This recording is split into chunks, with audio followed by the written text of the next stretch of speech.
दोस्तों, आपका स्वागत है आपके अपने YouTube चैनल गेन नॉलेज पे, जहां हम बहुत सारी बातें करते हैं। तो हम बातें कर रहे थे सोशल कंट्रोल की, सामाजिक नियंत्रण की। तो हमने जाना था इंट्रोडक्शन, डिफिनेशन और मीनिंग। आज हम जानेंगे एजेंसीज, फॉर्म्स और नेचर। तो नेचर क्या है, उसका सामाजिक नियंत्रण का नेचर क्या है, ये हम जानेंगे।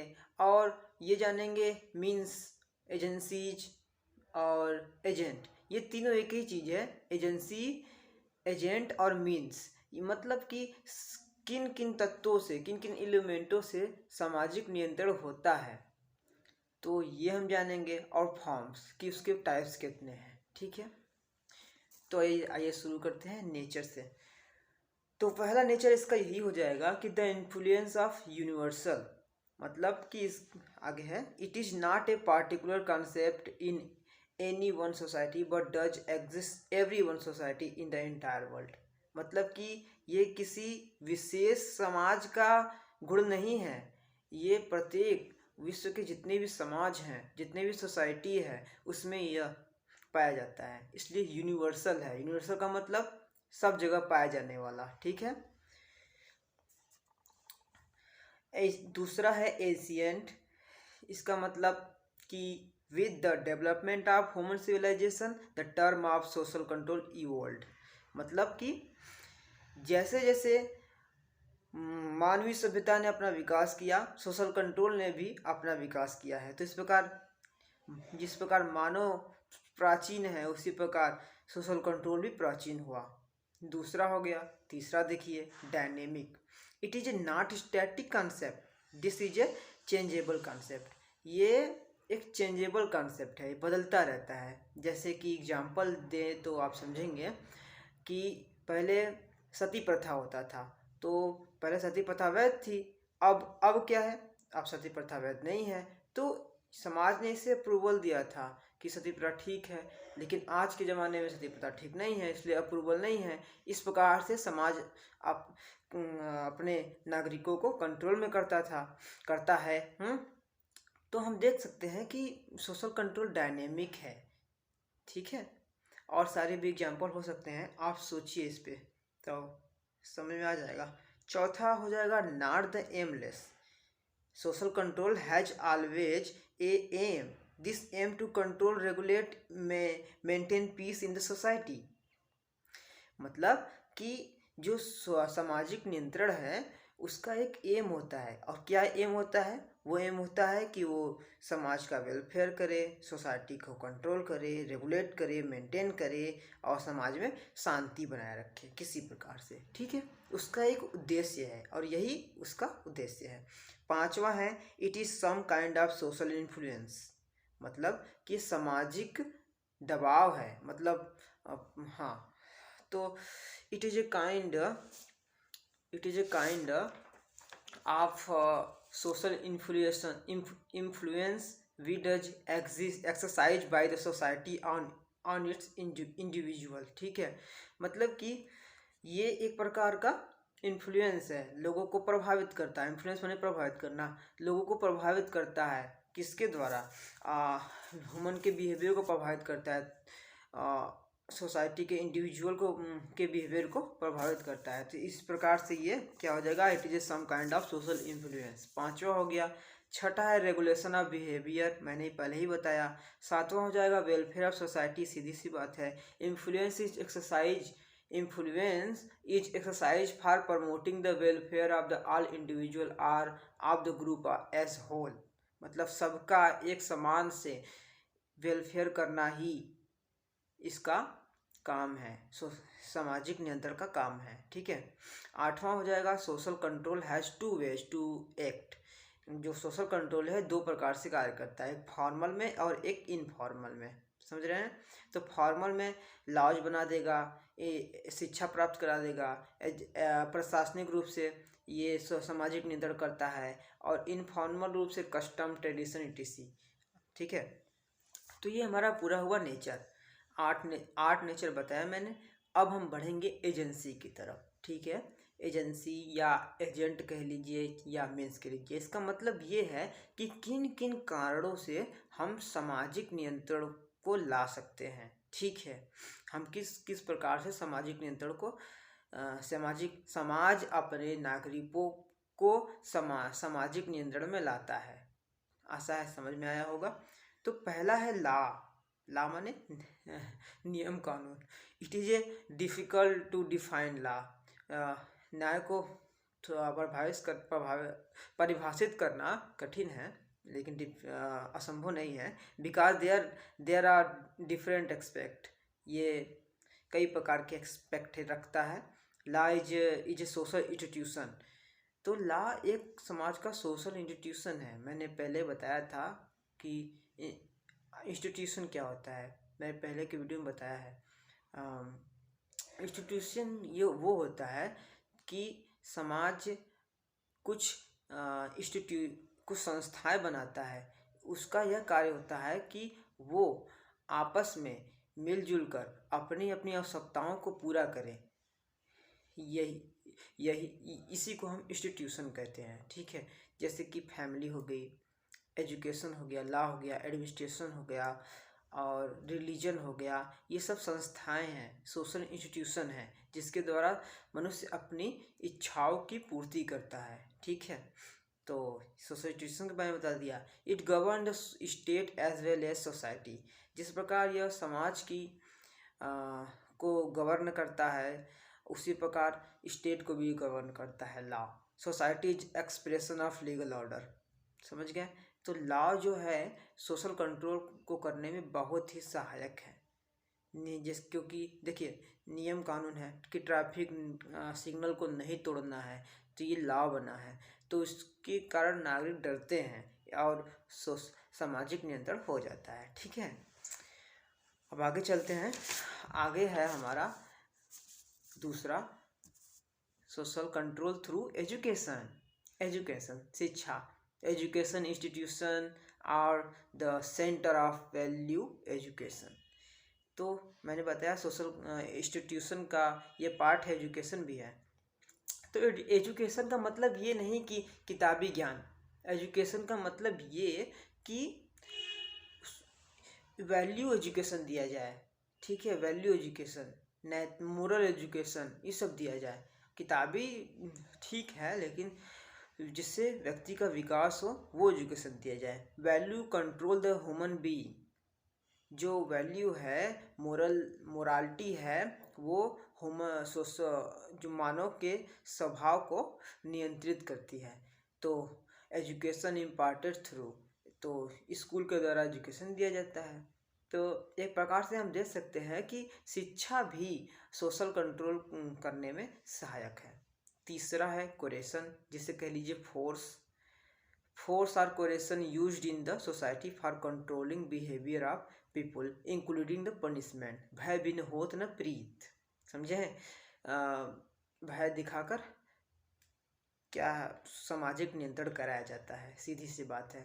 ट्रैफिक का अगर पालन नहीं करेंगे, ट्रैफिक सिग्नल का अगर पालन नहीं करेंगे तो आपको दंड पनिशमेंट मिलेगा, ठीक है। आपका चालान किया जाएगा। चौथा हो जाएगा बिलीव, विश्वास। Belief is a essential element to the controlling the society. Belief are one of the important informal means of the social control. समझ रहे हैं। एक फॉर्मल था, एक इनफॉर्मल था। तो फॉर्मल में कौन कौन था? लॉ, एजुकेशन और फैमिली, ये सब थे। और इनफॉर्मल में कौन आ जाएगा? कस्टम्स, ट्रेडिशन, ये सब आएगा। तो बिलीव भी उसका इनफॉर्मल मीन्स का एक उदाहरण है। बिलीव कैसे? हम अपनी सरकार पे विश्वास करते हैं कि ये हमारा वेलफेयर करेगा, तो हम सीधी सी बात है कि हम उसके सामाजिक नियंत्रण में आते हैं और और सरकारें हमको नियंत्रित करती हैं। समझ रहे हैं। अब आ जाएगा कस्टम। पांचवा है custom. Custom are also essential element to the controlling the. बहुत ही एसेंशियल एलिमेंट है, आवश्यक तत्व है सोसाइटी को कंट्रोल करने के लिए। Custom that we have in the society that follow Asian time in the society. बहुत ही प्राचीन समय से हम लोग इसको फॉलो करते हुए आते हैं, उसी को हम कहते हैं कस्टम, त्यौहार। जैसे त्यौहार कह लीजिए या कह दीजिए नियम कानून प्राचीन रूप में जो हमारे पूर्वज ने बनाया। ठीक है, आइए आगे चलते हैं छठवें की तरफ। छठवां है religion. Religion religion is the foundation of social structure and play a very important role in society. Structure कह लीजिए चाहे इंस्टीट्यूशन कह लीजिए, बात एक ही है। तो मैंने बता ही चुका हूँ कि रिलीजन जो है सोशल इंस्टीट्यूशन का पार्ट है, तो ये फाउंडेशन का कार्य करता है और बहुत ही इम्पोर्टेंट रोल निभाता है सामाजिक नियंत्रण में। रिलीजन कैसे? Religion means of social control. All religion is the based on the teaching individuals to self control from the lust, need and greed. जो सभी धर्म हैं वो शिक्षाएं देते हैं कि भाई आपको चोरी नहीं करना चाहिए, ये सब जितने भी मोरालिटी वाली चीज़ है वो बताता है। तो इस प्रकार से वो एक प्रकार से सामाजिक नियंत्रण करने में सहायता प्रदान करता है। हो गया मीन्स। ठीक है, सातवां हो जाएगा public opinion. Public opinion public opinion play very important role for regulating the behaviour of individual. समझ रहे हैं? It is means of social control. Public opinion giving opinion by television, radio, e-network, social media and newspaper etc. जो public opinion है कि देखो लोग opinion बनाते हैं कि ये जो सरकारें हैं बहुत ख़राब है, ये जो संस्था है बहुत ख़राब है या बहुत अच्छी है। तो पब्लिक अपना ओपिनियन बनाती है, वो भी एक समाज को रेगुलेट करने का काम करती है। समझ रहे हैं? और ये रेगुलेशन कैसे आता है? टेलीविज़न देखते हैं, रेडियो सुनते हैं, अब तो सोशल मीडिया आ गया है, न्यूज़पेपर है, इसके द्वारा हम लोग अपना पब्लिक ओपिनियन बनाते हैं। मैं पूछूंगा आपसे ओपिनियन क्या है आपका, तो बताएंगे। 10 लोग बैठे होंगे चाय की दुकान पे, उनसे पूछेंगे तो वहाँ क्या पब्लिक ओपिनियन है वो बताएंगे। तो वो भी समाज को रेगुलेट करता है। ठीक है, आठवां हो जाएगा फैमिली। फैमिली कैसे? The school of physiological thought has proved scientifically the proper development of child personality depend on the good environment of the family। जो इस फिजिकोलॉजिकल स्टडी है उसमें सामने आया है कि एक चाइल्ड का जो पर्सनालिटी डेवलपमेंट है वो पूरी तरह से फैमिली में होता है, यही कह रहा है। ठीक है, इसको एक छोटे से वाक्यांश में समेटे तो कह सकते हैं नर्सरी ऑफ ह्यूमन नेचर। जो मानव की जो स्वभाव है उसका नर्सरी यानी कि बीज रोपण का कार्य करता है family. Family control the child through process of socialization. जो फैमिली है वो बालक के द्वारा, अपने बच्चे के द्वारा सोशलाइजेशन में महत्वपूर्ण भूमिका निभाती है। Without family process of socialisation is not possible. ठीक है, समाजीकरण। Gesell in his work wolf children and human child. Gesell हैं एक फिलोसफर, उन्होंने अपना एक बुक लिखा है, उसका नाम है wolf children and human child. मतलब अगर एक बच्चा लोमड़ियों के बीच रहता है तो लोमड़ियों वाला ही काम करेगा, अर्थात लोमड़ी के जैसे चलेगा, घास नर बच्ची हो जाएगा, ऐसा कुछ। ठीक है, जैसे कि मोगली को देख लीजिए। ठीक है, नर बच्ची नहीं था लेकिन मोगली था। तो एक मेजनी है हमारे, वो बोलते हैं, बड़ा अच्छे बोलते हैं, the child learns the lesson of citizen between the kisses of mother and cares of father. कि बालक अपने नागरिकता की शिक्षा अपने पिता के पालन और अपने माता के स्नेह में सीखता है। ठीक है, अगला है हमारा एक मिनट सर, अब हमारा ख़त्म हो चुका है, 8 मैंने बता दिया है। तो अब चर्चा करते हैं फॉर्म्स पे। जो फॉर्म्स है वो है direct and indirect social control. तो इसको एक सोशोलॉजिस्ट ने दिया है, उनका नाम है कार्ल मैनहेम। उन्होंने क्लासिफाइड किया है दो प्रकार से, एक डायरेक्ट कंट्रोल। तो डायरेक्ट कंट्रोल क्या होता है? Direct control is the outcome of various primary agency, for example process of socialization, family member, school, teacher and friend circle of individual. मतलब कि सबसे पहले आपका जो सामाजिक नियंत्रण है वो कहाँ हुआ है? आपके फैमिली में होगा, आपके दोस्त यारों में होगा, आपके फ्रेंड सर्कल, टीचर, आपके टीचर सिखाएंगे, स्कूल सिखाएगा, तो आपका सोशलाइजेशन वही होगा। तो जहाँ सोशलाइजेशन अच्छा होता है वहाँ सामाजिक नियंत्रण भी मजबूत होता है, और जहाँ सोशलाइजेशन खराब हुआ वहाँ सामाजिक नियंत्रण बहुत ही खराब माना जाएगा। और शायद समझ गए होंगे आप।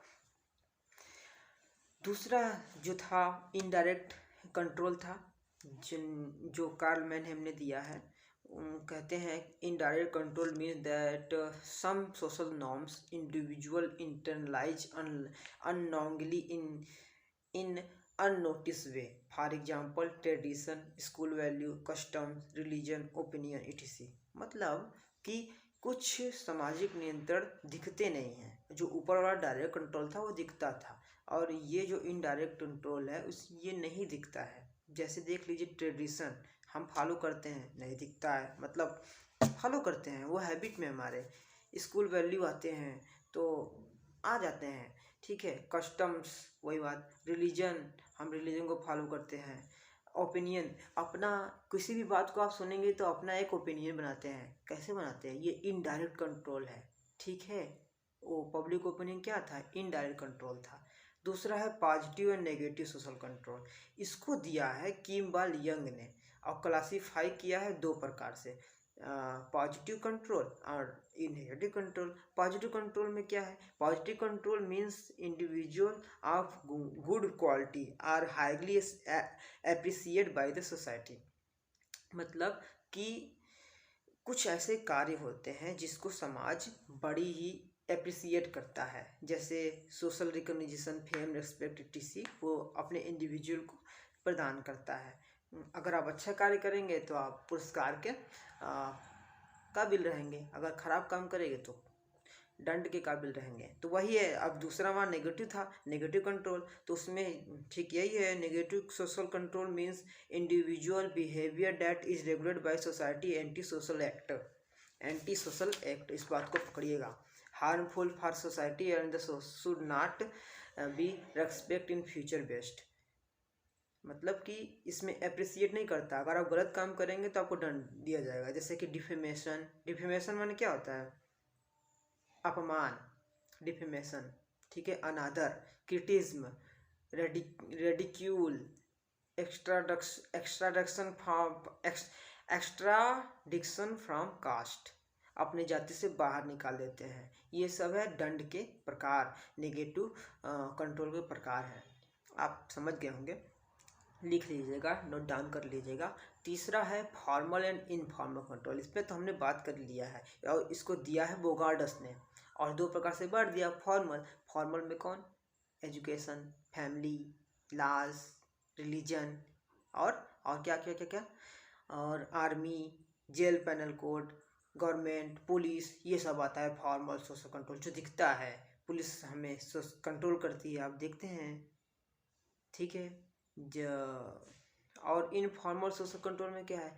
Custom, norms, value, religion, folk way, ये सब है, वो दिखता नहीं है, बस खत्म। तो इस प्रकार से हमारा सोशल कंट्रोल खत्म होता है। सामाजिक नियंत्रण का जो टॉपिक हमने उठाया था वो खत्म होता है। आशा है कि आप पहले वीडियो को देखे होंगे, अगर नहीं देखा है तो पहले वीडियो को जरूर देखिए, क्योंकि बहुत ही इम्पोर्टेंट है। और क्या कहूँ मेरे वीडियो को लाइक करिए, सब्सक्राइब करिए, और कमेंट ज़रूर किया कीजिए। धन्यवाद। और मन लगा के आपने मेरे वीडियो को देखा, उसके लिए बहुत बहुत बहुत बहुत धन्यवाद। Thank you. फिर मिलते हैं अगले वीडियो में, तब तक के लिए नमस्कार।